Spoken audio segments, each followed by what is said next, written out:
All right, so heading over to the MLB, we got Game 3 of the World Series as the series switch over to Truist Park in Atlanta. That's going to be on Fox. First pitch, 8:09. Houston going to have Luis Garcia on the mound. Atlanta going to have Ian Anderson on the mound, and it seems like Atlanta is the favorite. So, with that said, Jay, what we going to see tonight, man? Well, I think if you look back at the first two games of this series, it's really come down to which team could start fast offensively, and conversely, which team's starting pitcher was able to hold down the other team's offense. What you saw in Game One was Framber Valdez struggled. The Braves were all over his sinking fastball, couldn't really get the curveball going. They got 5 runs within the first 3 innings, and that was it. On the opposite side, Charlie Morton, he ended up leaving the game with a broken leg.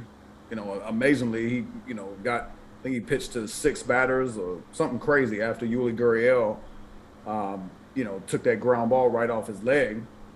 But he was able to come in. When he was in the game, he was able to hold things together. And then that allowed Brian Snitker to go to that bullpen. You talked about those 3 lefties. Minner came in there. He did a great job. They sprinkled in a little Luke Jackson, and then you have Matzik and Will Smith. And in Game 2, it was the opposite. Houston got going quick. I think they put up 5 in the first 2. They had a big 4-run inning where they just had 4 straight singles at one point. They just kept the line moving. And that was the game there because Jose Urquidy, he didn't completely shut down the Braves, but he limited them to just 2 runs over 5 innings. You get the Astros bullpen in play.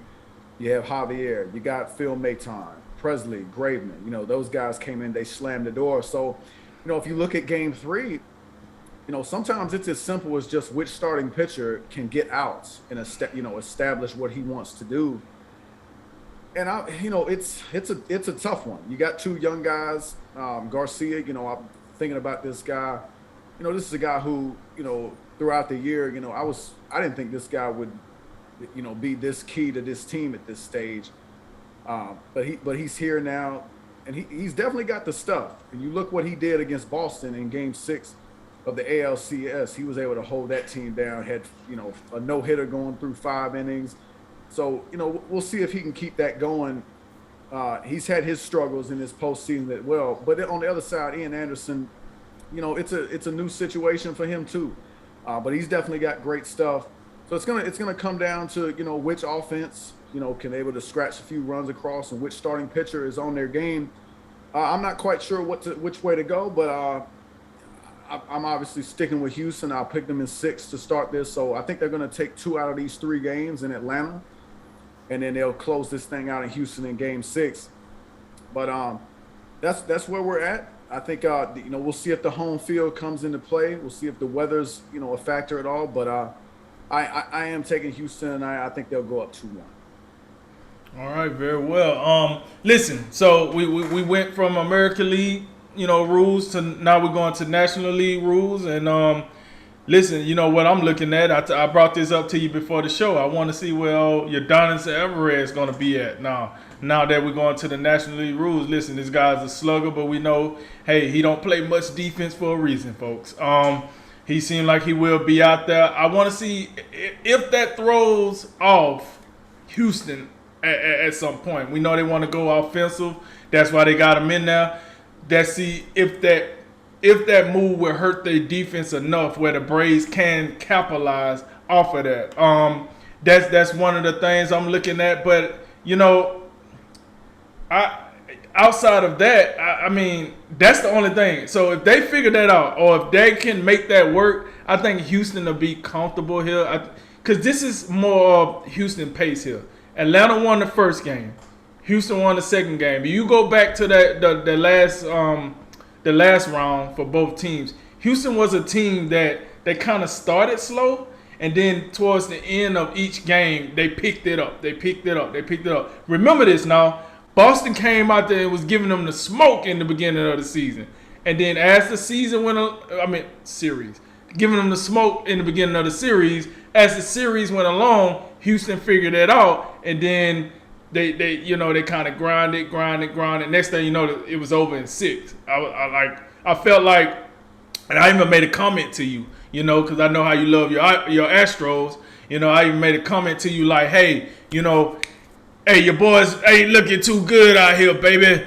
So, with that said, now I want to say one of the biggest differences now is the fact of instead of playing all 6 games under American League rules, now you play the first 2 games on the American League rules. Now you switching over your next 2, you know, games probably on the National League rules. So I mean, I like how you can take these dynamics, and these little dynamics can make a difference in who wins and who lose. But I am with you. I will take Houston if the defense still is capable of doing what they got to do with Alvarez out in left field. If he cannot, if they can pick on Alvarez and make him use those knees that he don't like to use, we'll see how that works. But I think right now on face value, I'm gonna have to take Houston tonight. And to that point, that's a great point about Yordan Alvarez. We were definitely curious about how Dusty Baker would manage his outfield when they went to the National League Park. And what I'm guessing is they just look at this situation and say, Yordan Alvarez, his bat is just too valuable for them to leave out the lineup, and they'll just take the risk. You know, if there's, the guy is not a plus defender. We just can't say that at this stage. But as long as he goes out there and just makes routine plays and doesn't like embarrass himself, and this is a guy that's a good athlete. When you watch him run the bases, he's a good athlete. So, I think the key thing for me is when Luis Garcia pitches, his cutter and slider will be paramount to this game. He's got a great cutter. It's gonna run away from right-handed batters. It's gonna get in on the hands of lefties. If he can have that pitch plus his slider working, that's going to yield to the ball being hit the other way more so to left field. But I mean, now depending on how the Braves work, if they attack that fastball, maybe they can get around on and maybe test Alvarez. But that's definitely something to watch to see how if the fact that Alvarez is out in left field, does that change the Braves' approach when they bat? And that's definitely something to keep an eye on. But I do think Luis Garcia has the stuff to protect Alvarez, so to speak. Similarly to how when Framber Valdez is on the mound, he's a guy that gets a lot of ground balls, got about a 70% ground ball rate, which is just ridiculous. And you see Baker from time to time deploy Alvarez in the outfield during games like that because he knows there's not going to be a lot of balls hit to the outfield. So definitely Alvarez bears watching in the outfield, but also Garcia, how he pitches. And we'll see if that cutter and slider can pay dividends tonight.